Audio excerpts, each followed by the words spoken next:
Now joining us is American comedian, actor, and writer Paul F. Tompkins. His show, No, You Shut Up, airs Thursdays at 10 p.m. on the Fusion Channel. It's produced by the Jim Henson Company. Jim was an old friend of mine, great man. Paste magazine named Paul one of the 75 best Twitter accounts of 2014, ranking it at number 70, close to the bottom. Why did we call him an American comedian? Are you possibly a Russian comedian? I don't know. I never had that label before. They wrote out an American comedian. There's some unusual thing to that, like you're not. Well, I will say I am proud to be an American comedian. If there's any doubt, I don't know. Maybe some people maybe doubted my loyalties to this country. I am happily an American comedian. And why do you keep your middle initial in your titled name? To seem distinguished. To seem important. There is no other Paul Tompkins. There are a few in the union, but since I was a kid, I've always been Paul F. Tompkins. I think I was in a hurry to grow up and see. The F is for Fred. It's a family name. It's for fascism.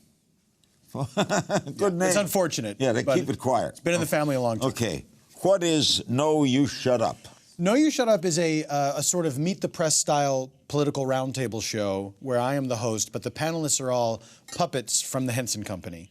And so I'm debating the issues of the day with a bunch of puppets. Like what puppets? I know the Henson Company. There's like a conservative Christian squirrel. Oh, I see. It's not from the Muppets. No, these are. I don't think they'd be allowed to have political discussions with me. I think they have bigger fish to fry. So what do you have? We have a talking hot dog is one of our recurring panelists. We have a fish who is a scientist in the vein of Bill Nye the Science Guy called Ned Cooper the Science Grouper. It's a weird menagerie of things. We have one of our newer puppets is a giant rock, a talking rock, whose name is Dwayne Johnson. We're going to see a clip in a moment. You're at the table. Exciting. And the puppets are sitting around like Meet the Press? That's right. Of course, the puppeteers are under the table. That's correct. Can you look over and see the puppeteers? From the way it's positioned, I cannot see them. I can only see the puppets, so I'm only talking to felt and buttons. Who came up with this novel idea? David Javerbaum, who was a former head writer for the Daily Show with Jon Stewart. He was doing some projects with Henson for this new company, Fusion, this new network, Fusion, and we had never met before, and he asked to meet with me and pitch the show to me. He said, would you be interested in hosting this show that's like a political roundtable with puppets? And I was like, yeah. And I figured, well, this will never happen. And then a couple weeks went by, and he said, well, we're doing that show, and you said you would do it. And I was like, great. And it's been just a weird, crazy thing that's dropped into my lap. A half hour? Yeah, half-hour show. Scripted? Somewhat, yes. There definitely is a script, and we have great writers, but there's a lot of improvisation that happens when we record the show, because the puppeteers are all improvisers as well as puppeteers. They're people that come from comedy, then studied puppeteering, and so they can go toe-to-toe with anyone. Great idea. We shall now see a clip of No, You Shut Up. Now, wait a minute. That's as deep as you get into the discussions? No. It's not just that looks a little like Fox News. Exactly. Well, okay. That's the thing. We try to draw on every news show that's out there. I see. We try to poke fun at. The Press, CNN. Everything. Yeah. MSNBC, like anything that's out there, we try to take segments. There's a recurring segment that we got from that CBS morning show where they write a letter to their past selves, and we do a thing where we write a letter to our future selves, and it never quite goes the way that it's supposed to go. But it's kind of like everything is fair game, everything's a target, and that is a play on. There's a lot, that's very popular with news shows now, where they do a segment where we're going to do like a lightning round, we're going to cram in a bunch of news, and but you don't really get anything done. You tape this or it's live? I wish it were live. We record this and then it airs a week later. When does it air? What time? It airs Thursdays at 10 on Fusion. And if you don't have Fusion, and if you don't know if you have Fusion, you can see them a week later. We post the full episode online. Good. Now, do you have wide boundaries with this? Do you go as crazy as Family Guy or South Park? Yeah, I think so. And by virtue of the puppets being puppets, I think we can get away with a lot of stuff that human beings can't necessarily get away with. You can't get mad at a puppet. Yeah, exactly. You don't take it the same way. You sort of, I think when it's a puppet, when it's a cartoon, I think you understand more readily that it's satire. That's why Family Guy works. Why, Ted, the comedy work. Yeah. Because he was a bear. Absolutely. You can't get mad at a bear. That's right. If you do, you have a problem. Give me some issues you've covered lately. One of the big ones we covered late was the drought, and the drought here in LA. And a thing that I learned doing this comedy show is the thing about the almonds, that California makes 100% of the country's almonds. I did not know that. I had no idea. And 80% of worldwide almonds are grown in California. And almonds need water. They need, per almond, it's this insane amount of water just to grow an almond. Why not cure the problem by just not grow almonds? There we go. Do we need almonds to survive? I don't think we. Boy, I hope we don't need them to survive. That would be. Okay. If we need them to survive, the planet's in trouble. If we need them to survive, we should spread out the almond growth. So in other words, we would ask the almond industry to give it up for mankind. Yes, or to maybe adjust the way they do things. That's right. If Maybe we have not. to conserve water, almonds should conserve water. That's right. Is anything off limits on No You Shut Up? Not so far. Not so far. I don't think there's anything that we've backed down from. The network has been very supportive, and we don't get any notes. You know, they're happy for us to talk about whatever we want to talk about. Is the term No You Shut Up said on every show? No, not on every show. Not on every show. We introduced the title, of course, but as a directive, it is not necessarily said. Are you the only one who says it? No. No. Anyone is Papa free to say it at any time.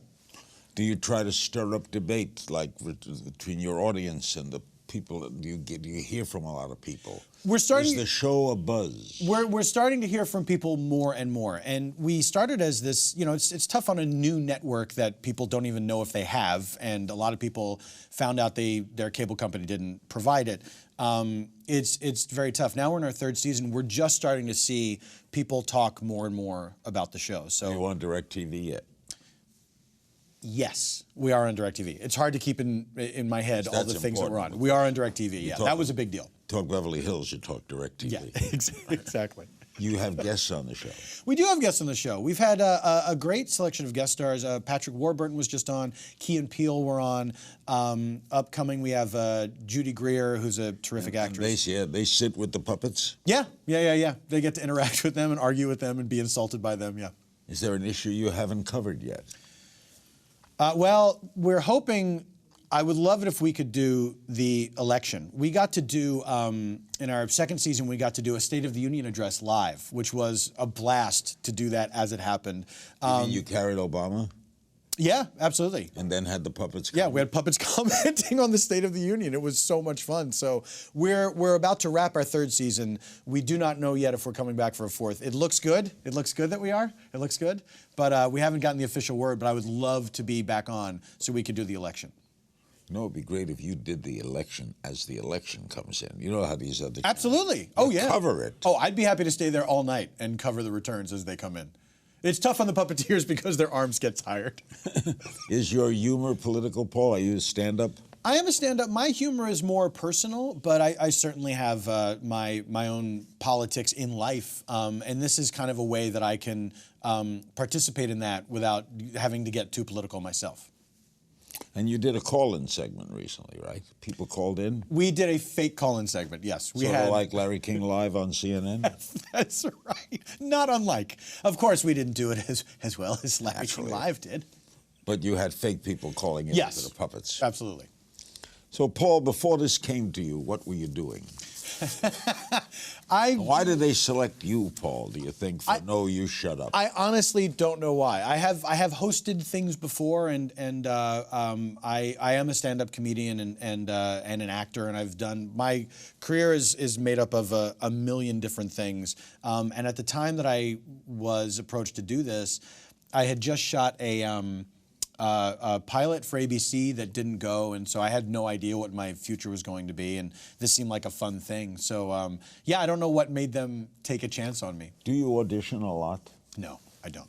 I used to, and then I realized, I'm not getting anything from these auditions, so I'm going to stop doing the auditions and see what happens. Would you call yourself a struggling comic until this occurred? No, I'm very lucky that I have. What's been the hit on Twitter? What do you do on Twitter that made you so popular? I don't know. I just make my little jokes the same as everybody else, you know. And I think people like when will live tweet some event like the Oscars or things like that. While it's going on. Yeah. Which, God bless them. If they enjoy that, having their feeds clogged by my jokes, and hopefully they're watching at the same time, but the next day, like say if you miss the Oscars and then the next day you go to check Twitter and then it's all me talking about a thing that you haven't seen, I apologize. What do you make of the social media explosion? I think it's great. I just started experimenting with Periscope. It's a live streaming Twitter kind of. You are broadcasting live to people, and I downloaded the app. And an actor friend of mine, Josh Molina, was talking about it. He's addicted to it, and I saw him over the weekend. He was talking about it, so I downloaded it today. And then 6 a.m. I'm having my coffee. And then I get an alert on my phone, Josh Molina is broadcasting. So I go and there's, Josh has just dropped his daughter off at school. And so he's sitting in a parked car just talking to people. So I think it will be interesting to see where that takes us. Are there new ones every day? I mean, every single day. Every single day. It's very hard to keep up. There was one before that called Meerkat that was the same idea, and I think that's already done. I think Periscope has already supplanted it as the app of choice. So you could invent something that's gone in a week. It's a hit and then gone. Yeah, as long as you get people to invest in it or buy it out, it doesn't matter. You make your money and then you're on to the next thing. All right, having one of the most popular Twitter events, do you make money from it? From Twitter, no, I do not. I do it for the love, Larry. I'm an old school Twitterer, and I really do it because of the love. You Twitter every day? Yeah. It's a lot of self-promotion, like literally self-promotion. You tell them where you're going to appear? Yeah, all that stuff. Tell them to watch the show. But I try to get jokes in as often as I can, so it's not just all advertising. You write all your own material? I do write all my own material, yeah. So what do you think of 2016? Has the Hillary announcement shocked you that she's running? Has it shocked anyone? I would love to talk to the person who saw that announcement and was like, whoa, what? I would love to see where they've been and what they've been doing. From a comedic standpoint, who would you like to be her opponent? Oh, there's so many. Ted Cruz, I hope Ted Cruz stays in it for a long time. Yeah. I hope he stays in it for a long time. Natural, right? Absolutely. He is delightful. Even his announcement, like he's clearly so in love with himself. In love with himself. Oh my God, it's major. But yeah, I don't think like he's necessarily just your garden variety crooked politician who's in it to somehow profit off of politics. I think he really thinks he's a great dude who's going to save the world. Paul, you've hit me on something. We have homosexuality. Certainly we do. We have heterosexuality. Yes, we do. What is self-sexuality? Ooh. Let's come up with a name for the Ted Cruz disease. There's Cruisuality? Cruisuality. Thank you, Paul. Absolutely, Larry. Thank you. Great having you with us. Pleasure. The show, No, You Shut Up, and new episodes air Thursdays at 10 p.m. on the Fusion Channel. Our guest, the delightful Paul F. Tompkins. Thanks for joining me on this edition of PoliticKIng.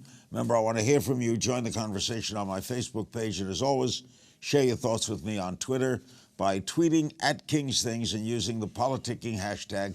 And that's all for this edition of PoliticKIng.